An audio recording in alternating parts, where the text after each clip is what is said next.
ఏందో చూడాలి, కానీ అనవసర బాధ్యతలు ఎత్తుకోకూడదు కదా. అది ముందే చెప్పేశాను. ఇప్పుడు మనం మోయవలసిన భారములలో మొదటిది ఏంటది?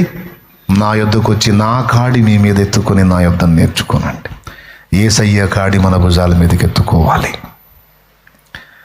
మనం నేర్చుకోవాలి, నేర్పించాలి. అందులో దైవ సేవ అనే కాడి. ఓకేనా? యేసు బోధ ఏంది? మత్తయి సువార్త 28వ అధ్యాయము 19వ వచనం. ఆకాశమందును భూమి మీదను నాకు సర్వాధికారం ఇయ్యబడి ఉన్నది, కాబట్టి మీరు సర్వలోకమునకు వెళ్ళి సకల జనులను నాకు శిష్యులనుగా చేయుడి.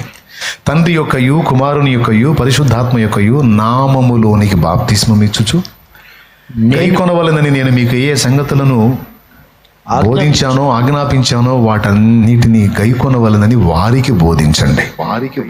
3 సంగతులు అన్నాను. మొట్టమొదటిది, సర్వజనులకు శుభవార్తను ప్రకటించాలి. 1.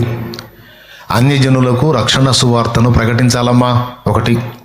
ఆ రక్షణ సువార్త విని మారు మనసు పొంది బాప్తిస్మానికి వస్తే వాళ్ళకి తండ్రి కుమార పరిశుద్ధాత్మ త్రియేక దేవుని ఏకనామైన యేసునామలో బాప్తిస్మ ఇవ్వాలి.